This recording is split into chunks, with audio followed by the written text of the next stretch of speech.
నటసింహం నందమూరి బాలకృష్ణ నటించిన latest movie Daaku Maharaj box office దగ్గర study కలెక్షన్లతో పరుగును కొనసాగిస్తూ దూసుకుపోతూ ఉంది. వర్కింగ్ డేస్ లోకి ఎంటర్ అయిన తర్వాత లిమిటెడ్ డ్రాప్స్ ని దక్కించుకుంటూ స్టడీగా జోరును చూపెడుతూ ఉన్న ఈ సినిమా 12వ రోజు మరోసారి మంచి జోరునే చూపించింది. ఓవరాల్ గా 11వ రోజుతో పోల్చితే కేవలం 9 లక్షలు మాత్రమే డ్రాప్ అయ్యి తెలుగు రాష్ట్రాలలో 48 లక్షల దాకా షేర్ ను 12వ రోజున దక్కించుకుంది ఈ సినిమా. ఇక బాక్సాఫీస్ దగ్గర వరల్డ్ వైడ్ గా 60 లక్షల దాకా షేర్ ను 1.2 కోట్ల దాకా గ్రాస్ ను ఓవరాల్ గా 12వ రోజున సినిమా సొంతం చేసుకోగా మొత్తం మీద 12 రోజులు పూర్తయిన తర్వాత వరల్డ్ వైడ్ గా సినిమా సాధించిన కలెక్షన్లను గమనిస్తే నైజాం లో 14.62 కోట్లు, సీడెడ్ లో 12.16 కోట్లు, వైజాగ్ లో 10.57 కోట్లు, ఈస్ట్ లో 7.06 కోట్లు, వెస్ట్ లో 5.18 కోట్లు, గుంటూరులో 8.02 కోట్లు, కృష్ణాలో 5.38 కోట్లు, నెల్లూరులో 3.42 కోట్ల దాకా షేర్ అందుకున్న ఈ సినిమా మొత్తం మీద తెలుగు రాష్ట్రాలలో 12 రోజుల్లో 66.41 కోట్ల దాకా షేర్ ను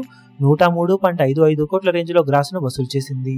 ఇక కర్ణాటక, రెస్ట్ ఆఫ్ ఇండియాలలో 4.05 కోట్లు, ఓవర్సీస్ లో 8.05 కోట్ల దాకా షేర్ అందుకున్న ఈ సినిమా టోటల్ వరల్డ్ వైడ్ గా 78.51 కోట్ల దాకా షేర్ ను 129.45 కోట్ల రేంజ్ లో గ్రాస్ ను వసూలు చేసింది. ఓవరాల్ గా 82 కోట్ల బ్రేక్ ఈవెన్ టార్గెట్ తో బరిలోకి దిగిన ఈ సినిమా క్లీన్ హిట్ కోసం మరో 3.5 కోట్ల లోపు షేర్ అందుకోవాల్సిన అవసరం ఉంది. బాక్సాఫీస్ దగ్గర ఈ శని ఆదివారాలలో సినిమా మంచి జోరును చూపించే అవకాశం ఉండగా తర్వాత రన్ను బట్టి క్లీన్ హిట్ మీద ప్రాఫిట్ జోన్ లోకి ఎంతవరకు వెళ్తుందనేది చెప్పగలం.